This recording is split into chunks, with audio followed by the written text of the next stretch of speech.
अस्सलामु अलैकुम वरहमतुल्लाहि वबरकातुहु।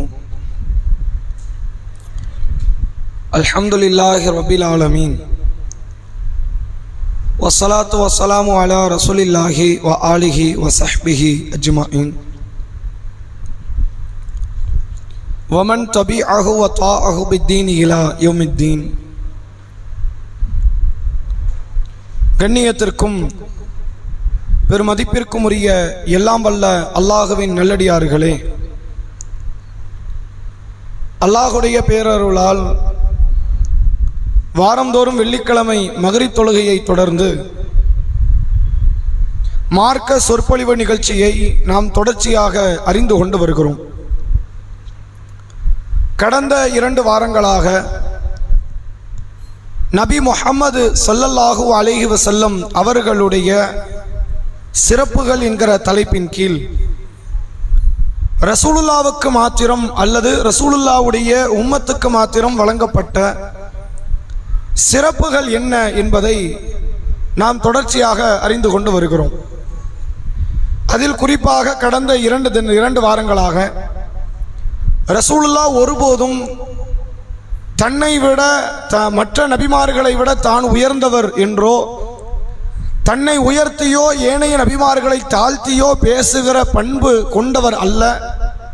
மற்றவர்கள் பேசுவதை நபி அவர்கள் அனுமதித்ததும் கிடையாது என்பதை முதல் வாரத்திலும், சென்ற வாரத்தில் அல்லாஹுடைய தூதர் அவர்கள் இந்த சமுதாயத்தில் ஒட்டுமொத்த மக்களுக்குமான இறை தூதர், மனித ஜின் வேறுபாடு இல்லாமல் மொழி வேறுபாடு, நிற வேறுபாடு, இன வேறுபாடு, காலத்தால் ஏற்படுகிற வேறுபாடுகள் என்று எந்த வேறுபாடும் இல்லாமல் ரசூலுல்லாஹ் இந்த உலகத்தில் அவதரித்த காலத்தில் இருந்து கியாமத் நாளுக்கு சூர் ஊதப்படுகின்ற வரை உலகத்தில் வரக்கூடிய வந்திருக்கிற அத்தனை ஆண்கள், பெண்கள், மனிதர்கள், ஜின்களுக்குமான ஒரே இறை தூதர் இவர்தான் என்பது நபிகளாருக்கு வழங்கப்பட்ட சிறப்புகள் முக்கியமான ஒரு சிறப்பு என்று பார்த்தோம். அதைத் தொடர்ந்து அல்லாஹுடைய தூதர் அவர்களுக்கு திருமறை குர்ஆனில் அல்லாஹ் ஒரு பட்டம் சூட்டுகிறான், ஹாத்தமுன் நபி. இவர் நபிமார்களினுடைய முத்திரை, இறுதி என்று அல்லாஹ் பேசுகிறான்.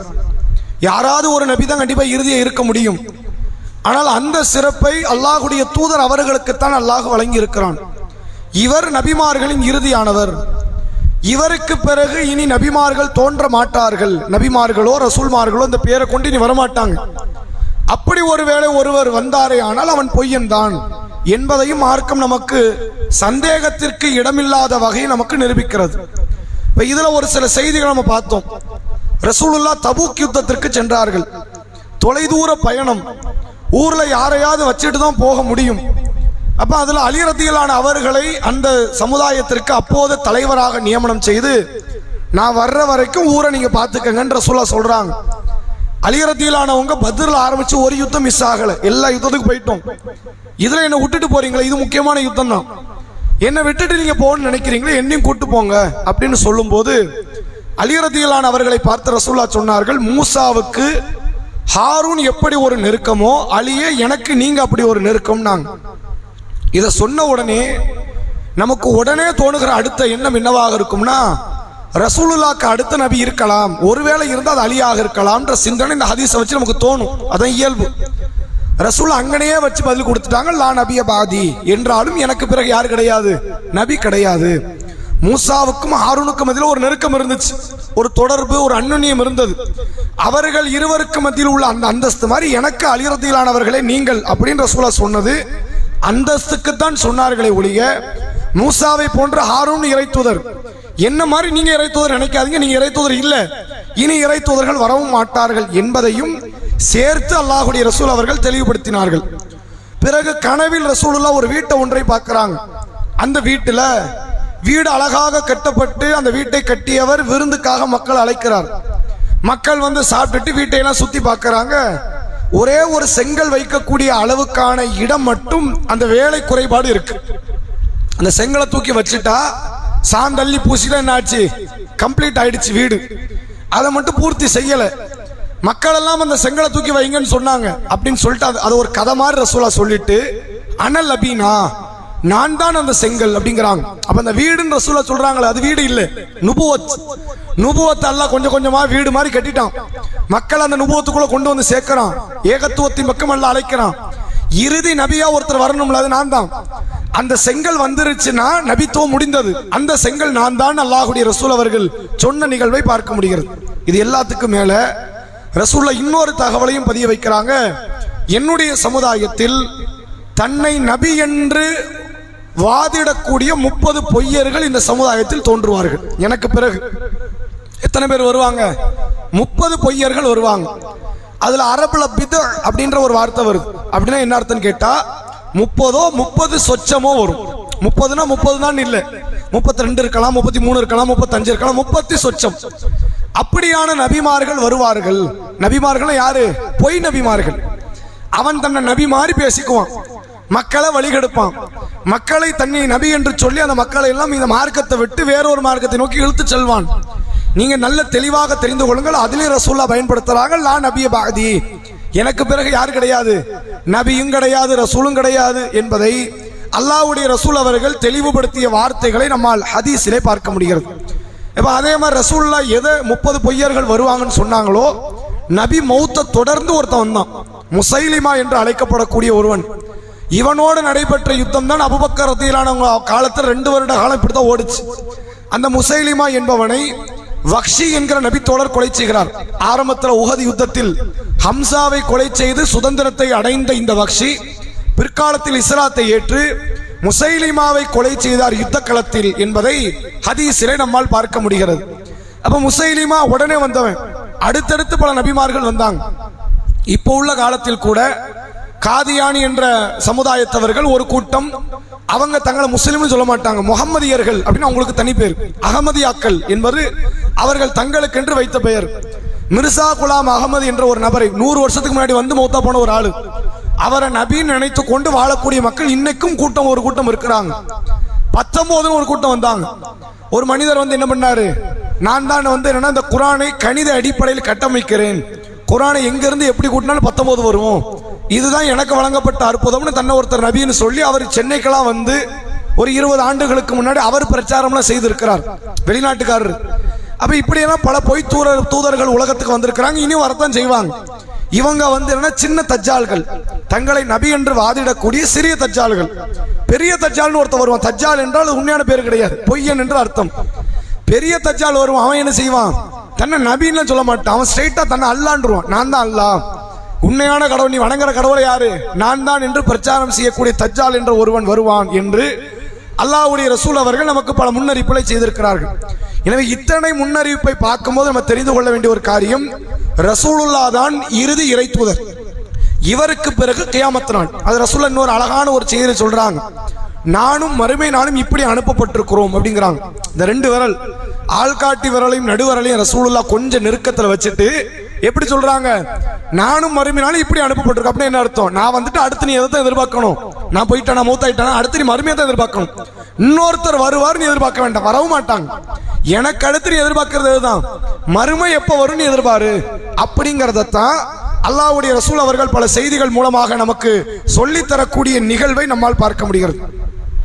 அதே போன்று ரசூலுல்லாஹ்க்கு வழங்கப்பட்ட முக்கியமான சிறப்புகள்ல இன்னொரு முக்கியமான சிறப்பு என்னவென்றால், அல்லாஹ்வுடைய ரசூல் அவர்கள் மறுமை நாள்ல அதிகமான மக்களால் கடைபிடிக்கப்படுகிற இறை தூதராக இருப்பார் என்பதை ஹதீஸ்ல பார்க்க முடிகிறது.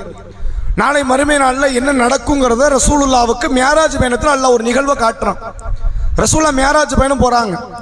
அப்படி போகும்போது ஒவ்வொரு நபியை பின்பற்றிய நம் மக்கள் எவ்வளவு பேர் இருப்பாங்கிறத அல்லாஹ் காட்டுறான். சில நபிமார்கள் வராங்க, அவங்களோட சொற்ப கூட்டம் நிற்கிறாங்க, ஒரு 10-50 பேர், அவ்வளவுதான். அந்த சமுதாயத்திலேயே அந்த நபியை ஏற்றுக்கொண்டது எத்தனை பேர், அவ்வளவுதான் வந்து ஏற்றிருக்கிறாங்க. சில நபிமார்கள் வருவாங்க, 2 பேரை கூட்டு வருவாங்க, 2 பேர். அவங்க சமுதாயம் 2 பேர் இல்ல, சமுதாயம் ஆயிரக்கணக்கானதுல மக்கள் இருந்திருக்கலாம், 2 பேர் மட்டும் கூட்டு வராங்கன்னு என்ன அர்த்தம், அந்த 2 பேர் தான் ஈமான் கொண்டிருக்கிறாங்க, வேற யாரும் ஈமான் கொள்ளல.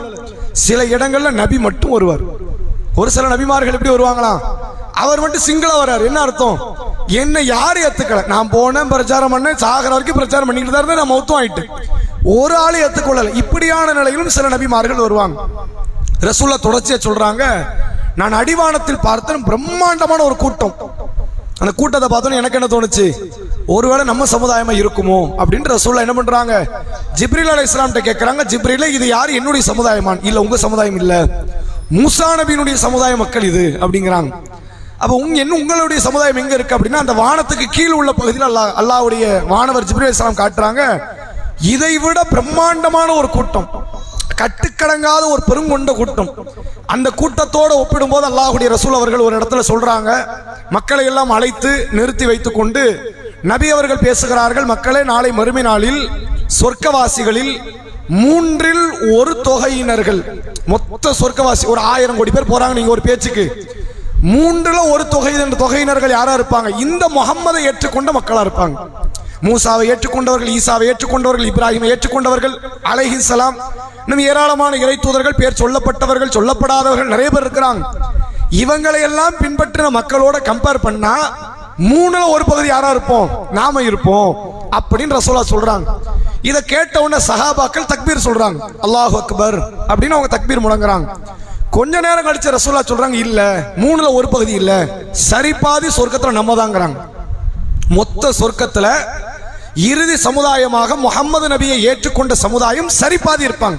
1000 கோடி பேர் இருக்கிறாங்கன்னு ஒரு பேச்சுக்கு வச்சுக்கிட்டு 500 கோடி பேர் மற்ற நபிமார்களை பின்பற்றியவர்கள், 500 கோடி பேர் யாராவது இருப்பாங்க, இந்த முகம்மதை ஏற்றுக்கொண்டவர்கள் இருப்பார்கள் அப்படிங்கிற விஷயத்தை ரசூலுல்லாஹ் சொல்றாங்க. அதுக்கு சஹாபாக்கள் தக்பீரை முழங்குகிறார்கள். கொஞ்ச நேரம் கழிச்சு ரசூலுல்லாஹ் சொல்றாங்க, இல்ல மொத்த சொர்க்கவாசியில் 2/3 பகுதியினர்கள் நாம, 1 பகுதியினர் தான் மற்ற மக்கள். அப்படியே எவ்வளவு, 66% நம்ம தான் இருப்போம். மெஜாரிட்டி யாரு, முஹம்மது நபியை பின்பற்றிய மக்கள் தான் நாளை மறுமை நாளில் சொர்க்கவாசிகளில் அதிகமாக இருப்பார்கள் என்பதை அல்லாஹ்வுடைய ரசூல் அவர்கள் தெளிவுபடுத்தக்கூடிய நிகழ்வை நம்மால் பார்க்க முடிகிறது. அப்ப இது நபி அவர்களுக்கு வழங்கப்பட்ட ஒரு முக்கியமான ஒரு பேரருள் என்பதை நம்மால பார்க்க முடிகிறது. அதே போன்று அல்லாஹ்வுடைய ரசூல் அவர்களுக்கு வழங்கப்பட்ட இன்னொரு முக்கியமான ஒரு சிறப்பு என்னவென்றால், அல்லாஹ் திருமறை குர்ஆனில் பேசுகிறான். 17வது அத்தியாயத்தில் அல்லாஹ் சொல்கிறான், நபியே, அல்லாஹ் ரப்புல் ஆலமீன் ஒருவேளை உங்களுக்கு புகழப்பட்ட இடத்தில் உங்களை எழுப்பலாம் அப்படின்னு குர்ஆன்ல ஒரு வசனம் வருது. இந்த வசனத்தை ரசூலுல்லாஹ் மென்ஷன் பண்றாங்க. நாளை மறுமை நாளில் ஒரு முறை ரசூலுல்லாஹ் காலத்தில் நடந்த ஒரு சம்பவம். ரசூலுல்லாஹ்வுடைய காலத்தில் ஒரு கடை வீதியில் ஒரு முஸ்லிமான மனிதனும் ஒரு யூத மனிதரும் ஒரு வியாபாரம் பேசிக்கிறாங்க. வியாபாரம் பேசும்போது யூத மனிதர் சொல்கிறார், அகிலத்தாரில் அனைவரையும் விட மூசாவை சிறப்பித்த அல்லாஹ் மீது சத்தியம்ங்கிறார். அவர் சத்தியம் யார் மேலதான் பண்ணியிருக்கிறாரு, அல்லாஹ் மேலதான். ஆனா வார்த்தையில கொஞ்சம் டிஃபரெண்ட். ரசூலுல்லாஹ் சத்தியம் பண்ணும் போது கொஞ்சம் டிஃபரெண்டா தான் சத்தியம் பண்ணியிருக்கிறாங்க. அல்லாஹ்வுடைய தூதர் அவங்க சொல்லுவாங்க, வல்லதி நஃப்ஸி பியதிஹி, என் உயிர் எவன் கையில் இருக்கிறதோ அவன் மீது சத்தியம். அப்படின்னு யாரு, அல்லாஹ் தான். சில சஹாபாக்கெல்லாம் வித்தியாசமான வார்த்தைகளை கொண்டெல்லாம் சத்தியம் செய்திருக்கிறாங்க. அப்ப இந்த யூத மனிதர் என்ன செய்யறாரு, உலகத்தில் அகிலத்தாரில் அனைவரையும் விட மூசாவை சிறப்பித்த அல்லாஹ் மீது ஆணை என்று அவர் சொன்ன உடனே சஹாபிக்கு கடுமையான கோபம். ஏன் கோபம்னு, மூசாவை நீ புகழ்றது தப்பு இல்லை, ஒரு இறை தூதர் கரண்ட்ல ஒருத்தர் வாழ்ந்துகிட்டு இருக்கும் போது அவரை விட்டுட்டு நீ மற்றவரை புகழலாமா, இதான் பிரச்சனை. இவர் அவரை அடித்து விடுகிறார். ரசூலுல்லாஹ்ட்ட வழக்கு வருது. அப்ப ரசூலுல்லாஹ் அந்த அடித்த நபித்தோழரை கண்டிப்பதோடு மட்டுமில்லாமல் மூசா நபிக்கான ஒரு சிறப்பை சொல்லித்தராங்க. அப்படி சொல்லும் போது அல்லாஹ்வுடைய ரசூல் அவர்கள் சொல்லுகிறார்கள், மறுமை நாளில் அடியார்கள் உயிர் கொடுத்து எழுப்பப்படுவார்கள். மண்ணறையிலிருந்து கபறுகள்ல இருந்து எந்திப்பாங்க. சூரா யாசீன்ல அல்லாஹ் பேசுகிறான், எந்திக்கும் போது சொல்லுவார்களாம், எங்களை தூக்கத்திலிருந்து எழுப்பியவன் யார் அப்படின்னு கேட்பாங்களாம். அப்ப எல்லா மக்களும் எந்திரிப்பாங்க. மக்ஷருடைய பெருவழியில் அரிசை நோக்கி மக்கள் எல்லாம் ஒன்று திரள்வார்கள், அணிவகுத்து நிற்பார்கள். அப்படி வரக்கூடிய அந்த மக்களை பற்றி ரசூலுல்லாஹ் சொல்லும் பொழுது, முதல்ல உயிர் கொடுத்து எழுப்பப்படக்கூடிய நபர் நான் தாங்கிறாங்க. மறுமை நாள்ல முதல்ல எந்திரிச்சு நான் பார்ப்பேன், நான் தான் எந்திரிச்சு பார்ப்பேன். எனக்கு அப்புறம் தான் மற்ற நபிமார்கள், மற்ற மக்கள், ஏனைய சஹாபாக்கள், மற்ற முஸ்லிமானவர்கள், காஃபிரானவர்கள் பின்னாடி வருவாங்க. முதலில் மக்ஷரை எழுந்து பார்ப்பது யாராக இருப்பேன், நானாக இருப்பேன் என்று அல்லாஹ்வுடைய ரசூல் அவர்கள் சொல்லிவிட்டு கூடுதலா ஒரு தகவலை பதிய வைக்கிறாங்க. நான் எந்திப்பேன், எந்திரிச்சு அர்ஷை நோக்கி வரும்போது ஆல்ரெடி அர்ஷுடைய காலை பற்றி பிடித்துக் கொண்டு நபி மூசா அவர்கள் இருப்பார்கள்.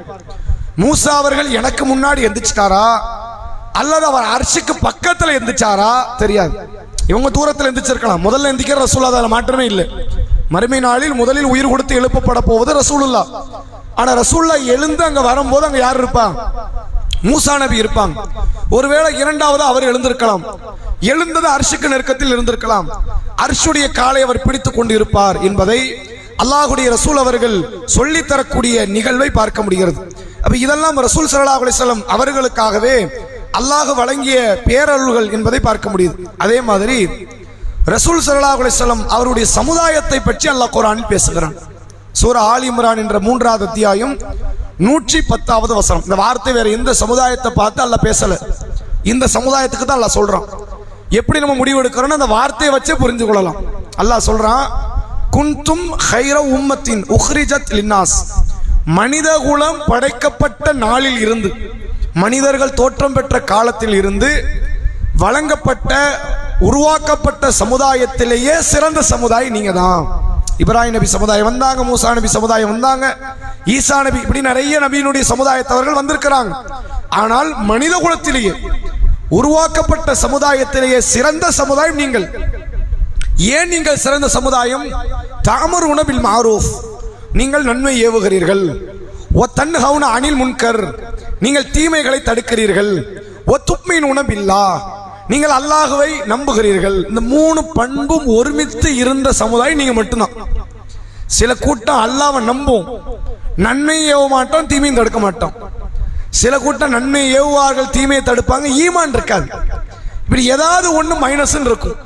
அல்லாஹ்வையும் நம்பி நன்மையும் ஏவி தீமையான காரியத்தை தடுக்கிற ஒரு இடத்துல உலகத்தில் படைக்கப்பட்ட சமுதாயத்திலேயே ஒரு சமுதாயம் சிறந்ததாக இருக்குதுன்னா அது நீங்க தான். குன்தும் ஹைர உம்மத்தின் உஹ்ரிஜத் லின்னாஸ், படைக்கப்பட்ட சமுதாயத்திலேயே மிக சிறந்த சமுதாயம் என்று அல்லாஹ்வுடைய ரசூல் அவர்களுடைய சமுதாயத்தை குறித்து அல்லாஹ் பேசக்கூடிய நிகழ்வை நம்மால் பார்க்க முடிகிறது. அதே போன்று ரசூலுல்லாஹ்வுக்கு வழங்கப்பட்ட இன்னொரு மகத்தான ஒரு சிறப்பு என்னவென்றால் கனிமத்து பொருள். கனிமத்து பொருள் என்பது யுத்த களம் முடிந்த பிறகு எதிரிகள் விட்டு விட்டு செல்லக்கூடிய பொருட்கள் கனிமத்து பொருள். எதிரிகள் ஒட்டகத்தை குதிரையை விட்டுட்டு போயிருக்கலாம், போர் தளவாடங்களை விட்டு விட்டு சென்றிருக்கலாம், கத்தியை ஆயுதங்களை கவச உடைகளை விட்டு விட்டு சென்றிருக்கலாம், அல்லது பெண்களை விட்டு விட்டு சென்றிருக்கலாம். இதெல்லாம் கனிமத்து பொருட்களுக்குள் அடங்கும். அடிமைகளாக ஆண்களும் வருவாங்க, யாரும் வருவாங்க, பெண்களும் வருவாங்க. இது இஸ்லாமிய மார்க்கம் மனிதர்களை அடிமையாக்குத அப்படின்னா ரசூலுல்லாஹ் வர்றதுக்கு முன்னாடியே ஆண்கள் பெண்கள் அடிமையாக்கப்பட்டு இருந்த ஒரு சமுதாயம் மனித சமுதாயம். எகிப்து தேசத்தில் இருந்தது, சவுதி அரேபியாவில் இருந்தது, ரோம் தேசத்தில் இருந்தது, பாரசீகத்தில், எல்லா இடத்திலும் இருந்துச்சு. அதை ஒழுங்குபடுத்தியவர் அல்லாஹ்வுடைய ரசூல். எப்படி ஒழுங்குபடுத்தினா கைதிகளை இப்படித்தான் நீங்க நடத்தணும். ஏறத்தாழ இவர்கள் சிறைச்சாலையில் அடைக்கப்பட வேண்டியவர்கள். ஆனா இஸ்லாம் அந்த சிறைச்சாலைங்கிற அந்த சிஸ்டத்தை உருவாக்கல. சிறைச்சாலைன்னு ஒன்று உருவாக்கி கொலை பண்ணவன், கொள்ளையடிச்சவன், கற்பழிச்சவன் எல்லாம் உள்ள தூக்கி போட்டு அவனுக்கு வேளா வேலைக்கு சோத்தை கொடுக்கிறது பேர் முறையா? கிடையாது. எவன் தவறு செய்தான் அவன் தண்டிக்கப்படணும். தண்டிக்கப்பட முடியாத அளவுக்கான தவறாக இருக்குமே ஆனால், கைது செய்யப்பட வேண்டிய தவறாக இருக்குமே ஆனால் அது இந்த யுத்த களத்தில் சரண்டர் ஆகிறது. அப்படிப்பட்டவர்கள் கைதிகளாக ஆக்கப்படுவார்கள், அவர்கள் அடிமைகளாக ஆக்கப்படுவார்கள். அப்ப இவர்கள் யாருக்கு அடிமைகளாக வழங்கப்படுகிறார்களோ அவர்களுக்கு இவர்கள் ஊழியம் செய்வார்கள். அதே நேரத்தில் இவர்கள் மனிதர்களாகத்தான் பார்க்கப்படுவார்களே தவிர ஒருபோதும் மிருகமாகவோ போக பொருளாக இவர்கள் நடத்தப்பட மாட்டார்கள். ஒரு அடிமை பெண்ணை 2 பேர் சேரக்கூடாது, மார்க்கத்தில் ஹராம். ஒரு அடிமை பெண்ணை வாப்பா மகன் பயன்படுத்தக்கூடாது, மார்க்கத்தில் ஹராம். அடிமை ஆண்களை அடிமை பெண்களை எப்படி நடத்தணுங்கிறதுக்கே ஒரு தனி சிஸ்டம் இஸ்லாம் உருவாக்கி தந்திருக்கிறது. அப்ப இப்படியான இந்த காரியங்கள் தான் கனிமத்து பொருள். இந்த கனிமத்து பொருளை பொறுத்தவரை ரசூலுல்லாவுக்கு முந்தி வந்த எந்த நபிமார்களுக்கும் அல்லாஹ் அதை ஹலாலாக்கவில்லை. மூசா நபி காலத்திலிருந்தே கனிமத்து பொருள் ஆரம்பிச்சிருச்சு. அப்ப இருந்த கிலாஃபத்து உருவாகுது. மூசா நபிக்கு அப்புறம் ஒரு இறை தூதர் வருகிறார், ஜாலூத் தாலூத் என்று திருமறை குர்ஆனில் ஒரு வரலாற்று செய்தி அல்லாஹ் பேசுறான். அங்கிருந்து கிலாஃபத்து இருக்கு. தாவூத் நபி கிலாஃபத்தில் இருக்கிறார், சுலைமான் நபி கிலாஃபத்தில் இருக்கிறார். இப்படி பல நபிமார்கள் வரலாற்றை நீங்க எடுத்து பார்த்துக்கலாம். அவங்களாம் அரசர்களா இருந்திருக்கிறாங்க. அரசர்களாக இருந்த அத்தனை பேரும் யுத்த களத்தை நடத்தி இருப்பார்கள். யுத்த களத்தை நடத்தி அத்தனை இறை தூதர்களும் கனிமத்து பொருளை பார்த்திருப்பாங்க. ஆனால் எந்த இறை தூதருமே கனிமத்து பொருளை பயன்படுத்த முடியாது, அது ஹராம் என்றுதான் அல்லாஹ் ரப்புல் ஆலமீன் சட்டம் நிர்ணயம் செய்திருக்கிறான். ஆனால் ரசூல் ஸல்லல்லாஹு அலைஹி வஸல்லம் அவர்களுக்கு மட்டும் கனிமத்து பொருள் என்ன ஆயிடுச்சு? ஹலால். நீங்களும் உங்கள் சமுதாயத்தவர்களும் கியாமத்து நாள் வரை வரக்கூடியவர்கள் அரசனுக்கு கீழே மார்க்கம் சொன்ன அடிப்படையில் நியாயத்துக்காக வேண்டி யுத்தம் செய்வார்களே, ஆனால் அந்த யுத்தத்தில் எதிரிகள் விட்டு செல்லக்கூடிய அந்த பொருட்கள் கனிமத்து பொருட்கள் உங்களுக்கு ஹலால். நீ என்ன செய்யலாம்? அதை பயன்படுத்தலாம். அதை அந்த படையினுடைய தளபதியோ அந்த நாட்டினுடைய அரசரோ அதை பங்கு பிரித்து கொடுப்பார். ரசூலுல்லாஹ் பலமுறை கனிமத்தாக கிடைத்த நிலங்களை, கனிமத்தாக கிடைத்த பொருளாதாரங்களை அல்லாஹ்வுடைய ரசூல் அவர்கள் ஏனைய மக்களுக்கு பங்கு பிரித்து வழங்கினார்கள் என்பதை பார்க்க முடிகிறது. காப் இப்னு மாலிக் ரலியல்லாஹு அவருடைய வரலாற்று செய்தியை பார்த்தோம். ஹைபர் யுத்தத்தில் அவருக்கு ஒரு நிலம் பங்காக வழங்கப்பட்டது என்பதை ஹதீஸ்ல இருக்கு. பல நபித்தோழர்களுக்கு நிலங்களாக, போர் தடவாளங்களாக, ஆயுதங்களாக, ஒட்டகங்களாக, குதிரைகளாக, அடிமை பெண்களாக கனிமத்து பொருட்கள் வழங்கப்பட்டு இருக்கிறது என்பதை ஹதீஸிலே பார்க்க முடிகிறது. இது ரசூல் ஸல்லல்லாஹு அலைஹி வஸல்லம் அவர்களுக்கும் அவருடைய சமுதாயத்திற்கு மட்டும் வழங்கப்பட்ட ஒரு சிறப்பு என்பதை பார்க்கலாம். அதே போன்று ஜும்மாவுடைய தொழுகை நம்முடைய சமுதாயத்திற்கு அல்லாஹ் செய்த மகத்தான பேரருள்கள்ல ஒன்று ஜும்மா. நீங்க யோசிச்சு பாருங்க, இஸ்லாமிய சமுதாயத்திற்கு எவ்வளோ பெரிய ஒரு செய்தியையும் ஒரு வாரத்துக்குள்ள அடிப்படையில் இருக்கிற ஒரு குடிமகனை கூட கொண்டு போய் சேர்த்த முடியும். இதை மிகப்பெரிய அரசாட்சி செய்யக்கூடிய நாட்டால கூட செய்ய முடியாது. ஒரு நாடால கூட ஒரு தகவலை அந்த நாட்டினுடைய ஒட்டுமொத்த குடிமக்களை கொண்டு போய் சேர்க்க முடியாது ஒரு வாரத்தில். இன்னைக்கு நீங்க பார்க்கலாம், இந்த நாட்டினுடைய பிரதமர் தினம் தினம் இரவு நேரத்தில் என்னன்னா மன் கி பாத் அப்படின்னு சொல்லி ஒரு மனதின் பேச்சு அப்படின்னு சொல்லி என்ன பண்ணுவாரு, ஹிந்தியில ரேடியோல பேசிக்கிட்டு இருக்கிறார். காலம் எவ்வளவு வேகமா ஓடுது, இன்டர்நெட்லயே பேசலாம், அப்படிதானே? ஃபேஸ்புக்ல பேசலாம், யூடியூப்ல பேசலாம், எவ்வளவு லைவ் எல்லாம் போட்டுக்கிட்டு இருக்கிறாங்க, என்னெல்லாமோ நடக்குது காலத்துல. இன்னும் அவர் என்ன பண்ணிக்கிட்டு இருக்கிறாரு, என்ன பண்றாரு, ரேடியோல பேசுறாரு. ஏன் ரேடியோல பேசுறாரு தெரியுமா? நம்ம நாட்டினுடைய பிரதமர் இன்னைக்கும் இந்த பல மாநிலங்கள்ல, பல நகரங்கள்ல, கிராமத்துல என்ன கிடையாது, டிவி கிடையாது, ஃபேஸ்புக், இன்டர்நெட், அந்த தொழில்நுட்பம் கிடையாது. ரேடியோ வைக்கிற இடத்துல தான் பல கிராமம் இந்தியாவில் இருக்குது. அப்ப பிரதமர் பேச்சு அங்க போகணும்ல, அப்படி போகணுமேங்கிறதுக்காண்டி தினம் தினம் அவர் எதுல தான் பேசுறாரு, ரேடியோல பேசிக்கிட்டு இருந்தாருங்கிற நிகழ்வு பார்க்க முடியுது. ஒரு நாடே நினைத்தாலும் ஒரு தகவலை ஒரு வாரத்துக்குள்ள குடிமக்கள்கிட்ட கொண்டு போய் சேர்க்க முடியாது. ஒரு திடீர்னு ஒரு அறிவு பண்ணுவாங்க, நீங்க என்ன பண்ணுங்க, உங்களுடைய ஆதார் எண்ணை பேனோட இணைச்சிருங்க, பேன் கார்டோடு, இது அதோட இணை, அது இதோட இணை, நம்மள சோத்த நிம்மதியை திங்க விடக்கூடாது, எதையோட இணைச்சுக்கிட்டே இருங்க அப்படின்ற மாதிரி தினம் தினம் ஒரு சட்டத்தை போட்டுக்கிட்டே இருப்பாங்களே. சட்டத்தை போட்டு மார்ச் 31 தான் கடைசி நாளும்பாங்க. சொல்லிட்டு என்ன பண்ணுவாங்க, ஜூலை 31 வரைக்கும் உங்களுக்கு. ஏன் இன்னும் நிறைய பேருக்கு போய் சேரல தகவல், நிறைய பேருக்கு தகவல் போய் சேராது. ஒரு நாட்டின் அரசே நினைத்தாலும் 21ஆம் நூற்றாண்டுல ஒரு தகவலை மக்கள்கிட்ட கொண்டு போய் சேர்க்க முடியாது. ஆனா ரசூலுல்லாஹ் உருவாக்கின ஜும்மாங்கிற சிஸ்டம் இருக்குல்ல, எந்த தகவலா இருந்தாலும் சரி ஒரு வாரத்துக்குள்ள இஸ்லாமிய மக்கள்கிட்ட கொண்டு போய் சேர்த்துரும். ஒரு வாரம் தான். இந்த வாரம் ஜும்மாக்கு அப்புறம் ஒரு சம்பவம் நடக்குது, அது உலக அளவிலோ, இந்திய அளவிலோ, மாநில அளவிலோ, முஸ்லிம்களுக்கோ முஸ்லிம் அல்லாதவர்களுக்கோ ஒரு பிரச்சனை, பாதிப்பு என்றால் அந்த தகவல் அதிகபட்சம் ஒரு நாள் போயிடும், அடுத்த ஒரு வாரத்தில் போயிடும். ஜும்மா பிரசங்கத்துல கண்டிப்பா எல்லா முஸ்லிமான ஆண்களும் பங்கு பெறணும், ஊனமுற்றோர்களும் பங்கு பெறணும், குருடரும் பங்கு பெறணும், எல்லாரும் வரணும், உரையை கேட்டாகணும். எந்த தகவலா இருந்தாலும் எதுல கொண்டு போயிடலாம், ஜும்மால கொண்டு போயிடலாம். இது மாதிரியான ஸ்பீடான மெசேஜை பாஸ் பண்ற ஒரு சிஸ்டமே கிடையாது உலகத்துல, யார்ட்டும் கிடையாது. இஸ்லாம் அதை கொண்டு வந்திருக்கு. இந்த ஜும்மா இருக்குதே, இது உலகத்திலேயே அல்லாஹ்வுடைய ரசூலுக்காக மட்டும் வழங்கப்பட்ட ஒரு பாக்கியம். சரியாக வெள்ளிக்கிழமையில தான் ஜும்மா தொழணுங்கிற பாக்கியம் இருக்கிறது. யாருக்கு கொடுக்கப்பட்டது? இந்த சமுதாயத்திற்கு. அல்லாஹ்வுடைய ரசூல் அவர்கள் அதை நமக்கு தெளிவுபடுத்துறாங்க. என்ன சொல்றாங்க அப்படின்னா, இதற்கு முன்னாடி இதே வெள்ளிக்கிழமை யூத சமுதாயத்துக்கு அல்லாஹ் கொடுத்தான். அவங்க என்ன பண்ணிட்டாங்க, நிராகரிச்சிட்டாங்க, எங்களுக்கு வெள்ளிக்கிழமை வேண்டான்ட்டாங்க. அவர்களுக்கு சனிக்கிழமையாக மாற்றப்பட்டது. கிறிஸ்தவர்கள் அடுத்து வந்தாங்க, ஈசா நபியின் சமுதாயத்தவர்கள். அவர்களுக்கு இதே வெள்ளிக்கிழமை அவர்களுக்கான நேரமாக, நாளாக, வார வழிபாட்டு தினமாக தேர்வு செய்யப்பட்டது. அவங்க என்ன பண்ணிட்டாங்க, புறக்கணித்தார்கள். ஞாயிற்றுக்கிழமை அதற்கு அடுத்த நாளை அவர்கள் தேர்வு செய்தார்கள். ரசூலுல்லாஹ் சொல்றாங்க, காலத்துல ரொம்ப பிந்திய சமுதாயம் நம்ம தான், கடைசி யாரு, நம்ம தான் பின்னாடி நிக்கிறோம். ஆனால் மறுமை நாளில் முந்திய சமுதாயம் நாம தாங்கிறாங்க. சொல்லிட்டு இந்த வெள்ளிக்கிழமை யூதர்களுக்கு கொடுக்கப்பட்டது புறக்கணித்தார்கள், கிறிஸ்தவர்களுக்கு கொடுக்கப்பட்டது புறக்கணித்தார்கள். முஸ்லிம்களாகி நமக்கு இப்ப அல்லாஹ் கொடுத்திருக்கிறான், நாம என்ன பண்ணிட்டோம், ஏற்றுக்கொண்டோம். நமக்கு அப்புறம் தான் இப்ப அவனுக்கு வழிபாட்டு நாள். நம்ம வெள்ளிக்கிழமை வழிபாட்டு நாள், அவனுக்கு சனிக்கிழமை வழிபாட்டு நாள், அதற்கடுத்து வருபவர்களுக்கு ஞாயிற்றுக்கிழமை வழிபாட்டு நாள். ரசூலுல்லாஹ் சொல்லிட்டு வெள்ளிக்கிழமைக்குள்ள சிறப்பு தெரியுமான்னு ரசூலுல்லாஹ் தெளிவுபடுத்துறாங்க.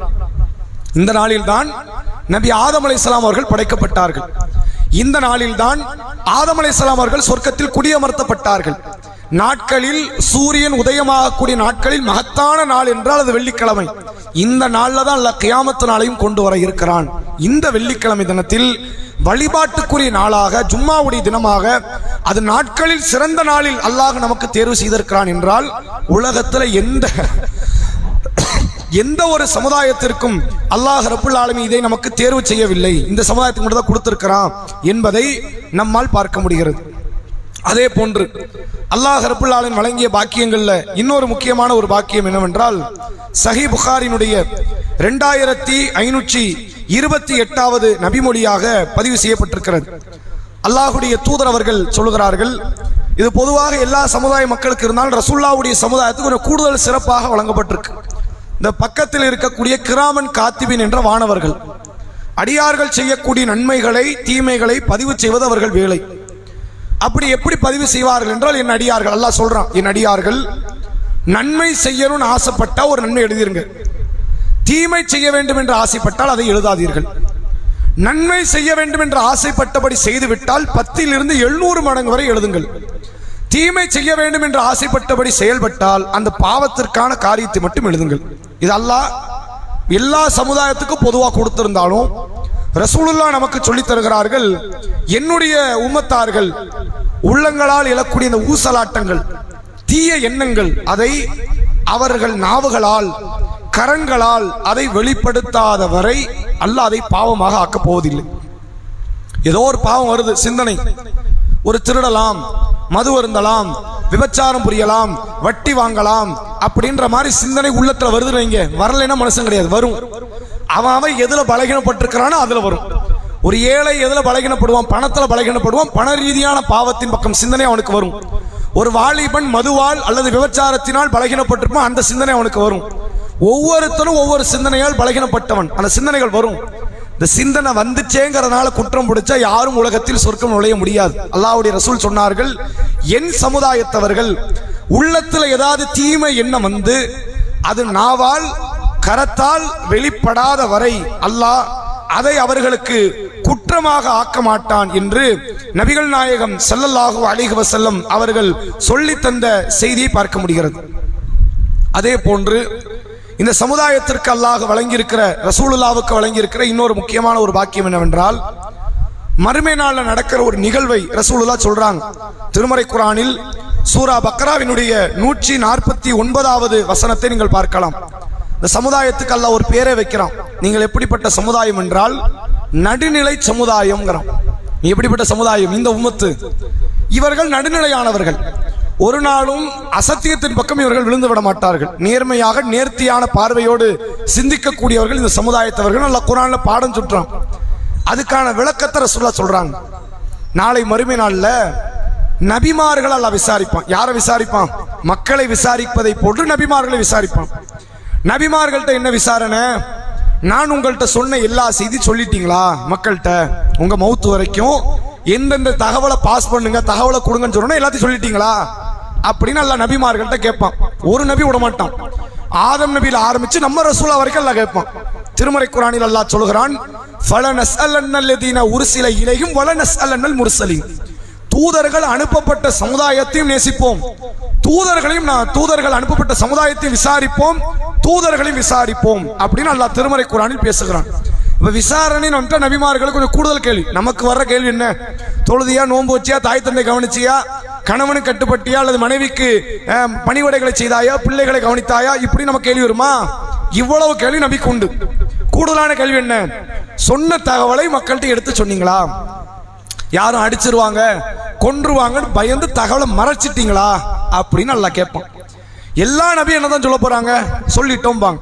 திருமறை குர்ஆனில் மாயிதாவினுடைய 90-91வது வசனத்துல பாருங்க, ஈசா நபியை பிடிச்சி விசாரிப்பேங்கிறான். ஈசா அலைஹிஸ்ஸலாம் அவர்களை பிடிச்சு என்ன கேட்பான் அல்லாஹ்? ஈசாவே, அல்லாஹ் விட்டுட்டு என்னையும் எங்க உம்மாவையும் தான் வணங்கணும் நீங்க போய் மக்கள்கிட்ட சொன்னீங்களா? உங்களை வணங்கி ஒரு கூட்டம் வந்து நிக்கிறானு, ஈசா தான் கடவுள், ஈசாவுடைய உம்மா தான் கடவுள்னு ஒரு கூட்டம் வந்து நிக்குது, நீங்க ஏதோ அவங்களுக்கு அப்படிதான் பிரச்சாரம் பண்ணீங்களா? நல்லா கேட்பான். எந்த நபியாவது அப்படி பண்ணுவாங்களா? ஷிர்க நோக்கி, பாவத்துக்கு அடுகளவு பாவத்தை நோக்கி கூட அழைக்க மாட்டாங்க. ஆனா அல்லாஹ் விசாரிப்பான். ஈசா நபி சொல்லுவாங்க, அல்லாஹ் அந்த வார்த்தையை சொல்றது எனக்கு தகுதியே கிடையாது, நான் சொல்லவும் கிடையாது அப்படிங்கிறாங்க. எல்லா நபியும் விசாரிக்கிற மாதிரி அல்லாஹ் யாரை விசாரிப்பான்?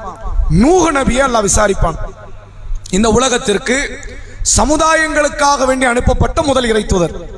ஏன் அவர் சமுதாயத்துக்கு அனுப்பப்பட்ட முதல் இறைத்தூதர்? ஆதம் நபி முதல் இறைத்தூதர். ஆனால் அவர்கள் தங்கள் குடும்பத்துக்கு தான் பிரச்சாரம் செய்வார்கள். எத்தனை பேர் வந்தாலும் யாரு தான் அது? ஆதம் அலைஹிஸ்ஸலாமுடைய குடும்பம். முதலில் அகிலத்தாரில் சமுதாயத்திற்காக வேண்டி அனுப்பப்பட்ட முதல் இறைத்தூதர் நூஹ் நபி. இந்த நூஹ் நபிட்ட அல்லாஹ் கேட்பான், நூஹே 950 வருஷம் வாழ்ந்தீங்க, பிரச்சாரம் பண்ணீங்களா? அல்லாஹ் கேட்கறான். அல்லாஹ்க்கு தெரியாமே கேட்கறான்? அல்லாஹ்க்கு எல்லாம் தெரியும். எப்படி பிரச்சாரம் நடந்துச்சுங்கிறது தெரியும்.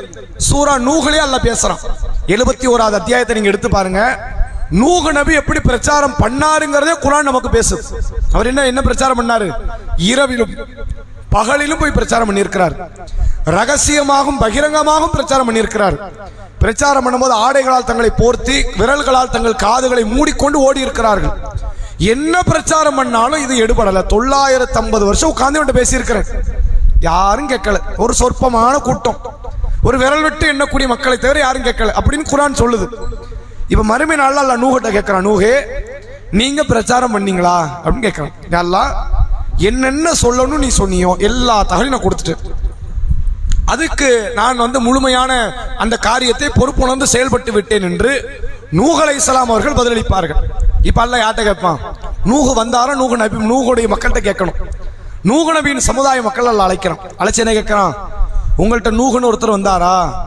மறுமை நாள்னு உண்டு, சொர்க்க நரகம் உண்டு, அல்லாஹ்வுடைய விசாரணை உண்டு, அல்லாஹ்க்கு பயப்படணும், ஷிர்க் வைக்க கூடாது, அந்த தூதர் கட்டுப்படணும், இப்படி எல்லாம் ஏதாவது பிரச்சாரம் செய்யற நபர் வந்தாரா?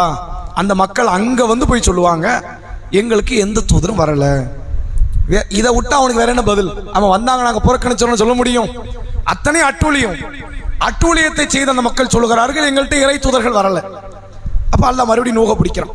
அவ்வளவுத்துக்கும் அல்லாஹ் அங்கனே பதில் கொடுத்துடலாம். அல்லாஹ்வால கொடுக்க முடியாது கிடையாது. விசாரணை நடத்த வேண்டிய அவசியமா அல்லாஹ் கிடையாது. நடத்தணுமா? தேவையே கிடையாது. அல்லாஹ் திருமறை குர்ஆனில் சொல்கிறான், இவர்கள் செய்த காரியத்திற்கு மறுமை என்ற வாக்குறுதியை நான் கொடுக்காம இருந்தால் புதிய பைனகும், இவர்கள் கதை என்னைக்கே முடிஞ்சிருக்குங்கிறான். நான் மறுமைன்னு ஒன்று வாக்குறுதி கொடுத்துட்டேன், அதனால தான் நான் பொறுமையா இருக்கிறேன். மறுமை வரட்டும், விசாரிச்சு இவனை நரகத்தை தள்ளுவோன்னு வெயிட் பண்றேன்.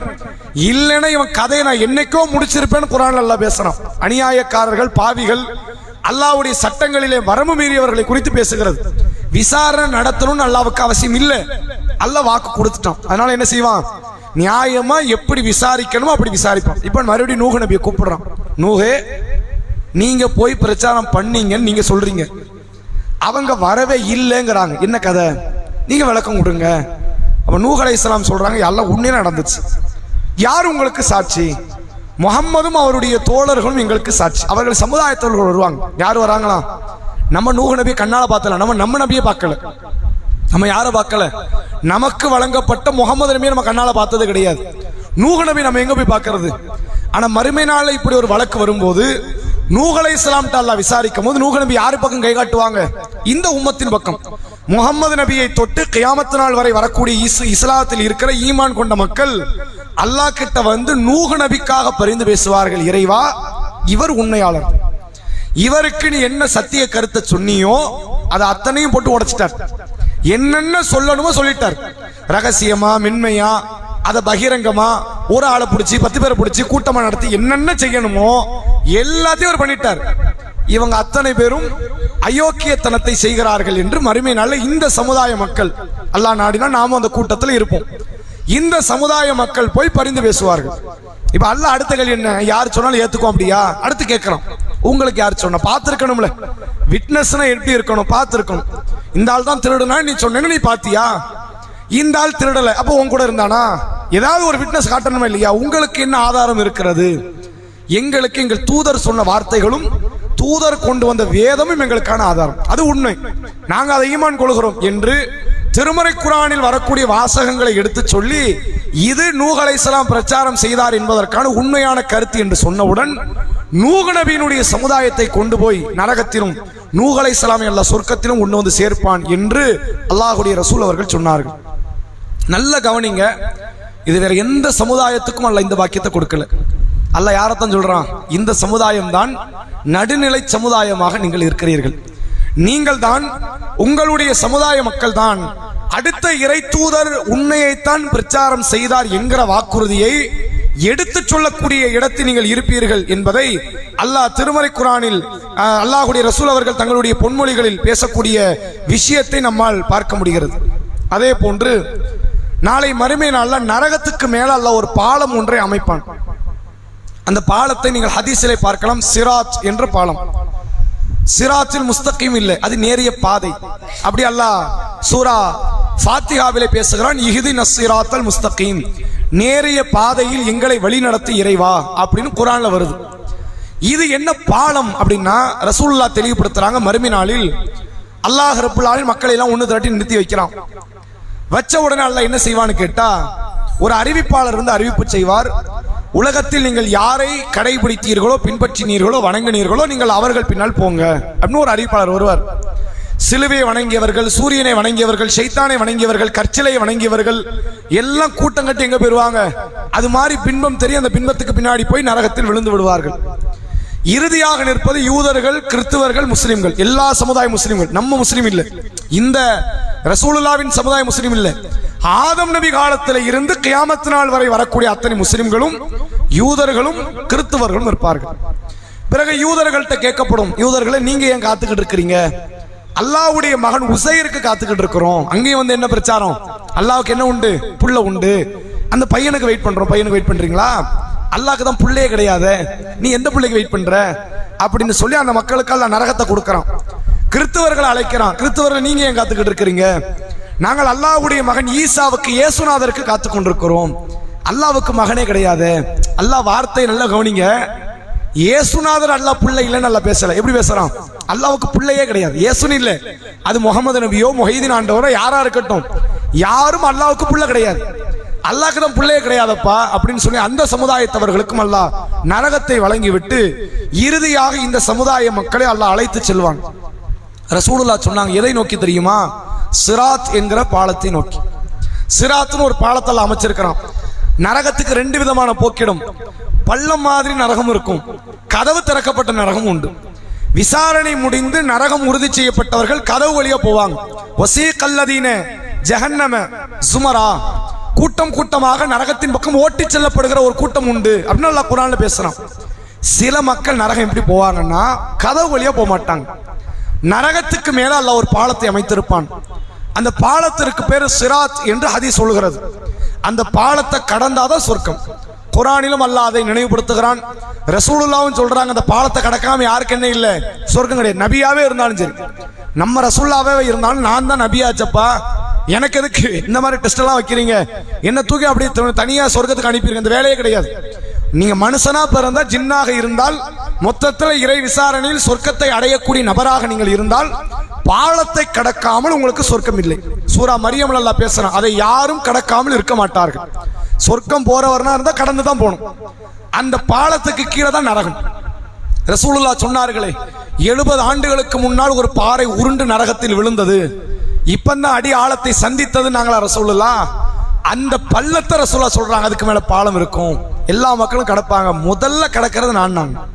அந்த பாலத்தை முதலில் கடப்பது யார்? இறுதி தூதர் நபி முஹம்மது ஸல்லல்லாஹு அலைஹி வஸல்லம் அவர்கள் தான் முதலில் கடக்கிற இடத்தில் இருப்பார்கள். அவர்களுக்கு பிறகு அவர்களுடைய சமுதாய மக்களாகி நாம் கடப்போம். அப்புறம் தான் எல்லா நபியும். அதனால தான் ரசூலுல்லாஹ் சொன்னாங்க, காலத்துல நம்ம பிந்தியவர்கள், மறுமையில நடக்கிற எல்லா காரியத்தையும் நம்ம தான் முதலிடம். முதல்ல விசாரணை நமக்கு, முதல்ல சொர்க்கம் நமக்கு, பாலத்தை முதலில் கடப்பது நமக்கு. வேற யாருக்கு இந்த குடுப்பனை பாக்கியம் கிடையாது. நான் முதல்ல கடப்பேன், எனக்கு பிறகு யாரு வருவா? எல்லா மக்களும் வருவாங்க. அத்தனை நபிமார்களும் சொல்கிற வார்த்தை நப்சி நப்சி, என் ஆன்மா, நான் என்ன கதிக்கு ஆளாகப்படுறேன் அப்படின்னு நினைப்பாங்க இந்த நபிமார்கள். அதில் குறிப்பாக அல்லாஹ்வுடைய ரசூல் அவர்கள் சொல்வார்களாம், உம்மத்தி உம்மத்தி, என் சமுதாயம் என்ன கதிக்கு ஆளாகுமோ என்ற வருத்தத்தோடு அந்த பாலத்தை கடப்பார்கள் என்பதை அல்லாஹ்வுடைய ரசூல் அவர்கள் சொல்கிறார்கள். இதை தொடர்ந்து ரசூலுல்லாஹ் தொடர்ச்சியாக சொல்கிறார்கள், வேறு ஒரு சிறப்பாக நபி அவர்களுக்கு வழங்கப்பட்ட இன்னொரு சிறப்பு என்னவென்றால், நாளை மறுமை நாளில் சொர்க்கத்தில் முதல் நபராக காலடி எடுத்து வைக்க போவது அல்லாஹ்வுடைய ரசூல் மட்டும்தான். வேற யாருக்கு இந்த பாக்கியத்தை அல்லாஹ் கொடுக்கல. மறுமை நாளில் சில பாக்கியம்லாம் ஒவ்வொரு நபிமார்களுக்கு அல்லாஹ் பிரிச்சு கொடுத்திருக்கிறான். அந்த பாக்கியத்தை அடையிறது வேற நபி இருக்காது, அது அவர் மட்டும் தான் அடைவார், இன்னொருவர் அடைய முடியாது. இப்ராஹிம் நபிக்கு அல்லாஹ்வுடைய ரசூல் சொன்னாங்க, மறுமை நாளில் முதலில் ஆடை அணிவிக்கப்படுபவர் இப்ராஹிம் நபினாங்க. எல்லாம் நிர்வாணமா இருப்பாங்க. நம்ம ரசூலா உட்பட உலகத்தில் வாழ்ந்த அத்தனை ஆண்கள் அத்தனை பெண்கள் நிர்வாணமாக நிற்பார்கள். யாருக்கெல்லாம் முதல்ல ஆடை அணிவிப்பான்? இப்ராஹிம் நபி. அது இப்ராஹிம் நபிக்கான கண்ணியம். இப்படி ஒவ்வொரு நபியை ஒவ்வொரு விதத்தில் அல்லாஹ் கண்ணியப்படுத்துவான். அந்த விதத்தை மூசா நபிக்கான கண்ணியம் என்ன? எந்திக்கும் போது அர்ஷுடைய காலை பிடித்த வண்ணம் எழுந்து நின்றார்கள் அப்படின்னு ரசூலா சொல்றாங்க. அப்படி அல்லாஹ்வுடைய ரசூலுக்கு கிடைக்கிற கண்ணியம் என்னவென்றால், மறுமை நாளில் படை சூழ சொர்க்கத்துக்குள்ள நுழைவாங்க. எவ்வளவு பேரை? 70,000 மக்களை இந்த சமுதாயத்தில் கேள்வி கணக்கற்ற விசாரணையற்ற சொர்க்கத்திற்கு அழைத்து செல்வார்கள் ரசூலுல்லாஹ். ஒரு 70,000 பேர் இருக்கிறாங்களா இந்த சமுதாயத்தில். அவர்கள் மறுமையில எந்திக்க வேண்டியது, விசாரணை நடக்கிற வரைக்கும் நிக்க வேண்டியது. அல்லாஹ் நபியை சொர்க்கம் போக சொல்லுவான. நம்ம நபியை போக சொல்லும் போது நபி கையை பிடிச்சி அந்த 70,000 பேர் உள்ள போயிடலாம். அல்லாஹ் ஒரு கேள்வி கேட்க மாட்டான். நீங்க ஜிஹாது பண்ணீங்களா? தாய் தந்தையை கவனிச்சிங்களா? மனைவிக்கு பணிவிட செஞ்சீங்களா? அல்லது கணவனுக்கு கட்டுப்பட்டீங்களா? பிள்ளைங்களை ஒழுக்கமா வளர்த்தீங்களா? தொழுதீங்களா? நோன்பு வச்சீங்களா? சக்காத்து கொடுத்தீங்களா? ஹஜ் பண்ணி? ஒரு கேள்வி கிடையாது. மறுமையில எந்திக்கணும், அந்த விசாரணை முடிகிற வரைக்கும் நிக்கணும், சொர்க்கம் போயிடணும். மறுமையினுடைய ஒட்டுமொத்த பயத்தின் சாத்தியக்கூறு எங்க இருந்து ஆரம்பிக்கணும்? அல்லாஹ்வுடைய விசாரணை தான். அல்லாஹ் விசாரிக்கவே மாட்டேன்னா எதுக்கு அது மறுமைக்கு பயப்படணும்? கொஞ்சம் யோசிச்சு பாருங்க. அல்லாஹ் திருமறை குர்ஆனில் சொல்கிறான், யௌம யகுமுன் நாஸ் லிரப்பில் ஆலமீன். மறுமை நாளில் அகிலத்தாரின் இறைவன் முன்னால் நீங்கள் நிற்பீர்கள், அதனால தான் நீ பயப்படணுங்கிறோம். ஏன் மறுமையை பயப்படணும்? ஏன் முன்னாடி வந்து நிக்க போற? நீ மறுமைக்கு பயப்படுங்கிறோம். அல்லாஹ்வுடைய விசாரணை என்ற ஒன்று இல்லைன்னா, மறுமையில விசாரிக்கவே படாது என்று இருந்தால் மறுமை பயப்பட வேண்டிய அவசியமே கிடையாது. அல்லாஹ் அதனால தான் குர்ஆன்ல பேசுறான், வத்தகு யௌமன் துர்ஜஊன ஃபீஹி இலல்லாஹ். மக்களே, ஒரு நாளை பயந்து கொள்ளுங்கள், எந்த நாளில் அல்லாஹ் முன்னால் நீங்கள் ஒன்று திரட்டப்படுவீர்களோ அந்த நாளை பயந்து கொள் அப்படிங்கிறோம். அப்ப இந்த பயமே இல்லாத இடத்துல யார் இருப்பா? அந்த 70,000 பேர். ரசூலுல்லாஹ் அந்த 70,000 அழைத்து கொண்டுதான் சொர்க்கத்திற்கு நுழைவார்கள். அந்த 70,000 யாரா தான் இருப்பாங்க? இந்த சமூகத்தை சார்ந்தவர்களாக மட்டும்தான் இருப்பார்கள்.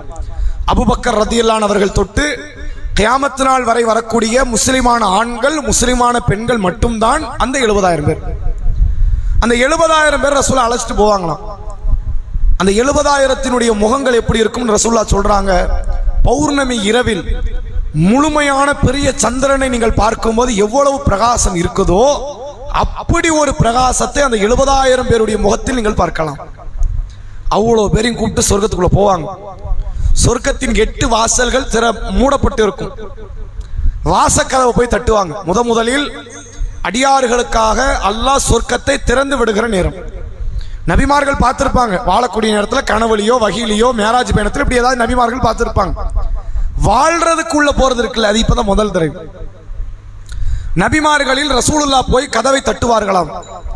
உள்ள இருக்கிற வானத்தின் சொர்க்கத்தினுடைய அந்த வானவர்கள் கேட்பார்களாம், வந்திருக்கிறது யாரு அப்படின்னு கேட்பாங்க.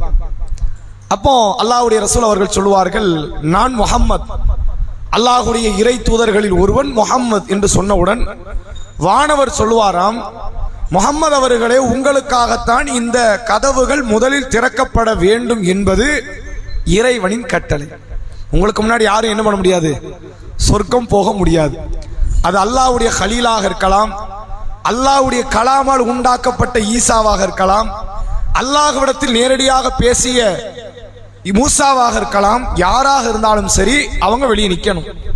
இந்த ரசூலுல்லாவும் இந்த ரசூலுல்லாவை கடைபிடித்து வாழ்ந்த 70,000 மக்கள் சொர்க்கத்துக்குள்ள போனதுக்கு அப்புறம் தான் இப்ராஹிம் நபி, மூசா நபி, ஆதம் நபி, சுலைமான் நபி எல்லாரும் உள்ள நுழைய முடியும் என்பதை அல்லாஹ் விதியாக அமைத்திருக்கிறான் என்று அல்லாஹ்வுடைய ரசூல் அவர்கள் நமக்கு சொல்லித் தரக்கூடிய செய்தி பார்க்க முடிகிறது. அந்த செய்தியின் தொடர்ச்சியை நீங்க பாருங்க. ரசூலுல்லாஹ் அந்த 70,000 பேருடைய சொர்க்கவாசியை பற்றி சொல்றாங்க. அவர்கள் பறவை சகுனம் பார்க்க மாட்டார்கள், காயங்களுக்காக தீகளை வைத்து சூடு வைத்துக் கொள்ள மாட்டார்கள். சகுனம் பார்ப்பது என்பது அவர்கள் பழக்கம் இல்லை. அல்லாஹ்வே அவர்கள் என்றென்றும் சார்ந்திருப்பார்கள். வஅலா ரப்பிஹிம் யதவக்கலூன், அல்லாஹ்வை அவர்கள் சார்ந்திருப்பார்கள் அப்படின்னு ரசூலுல்லாஹ் சொல்லி அந்த 70,000 பேர் இனி தேர்வு செய்யப்படுவாங்கங்கிறாங்க. சபையில ஒரு நபித்தோழர் கோடு போட்ட அங்கியை கட்டி கொண்டிருக்கிறார்.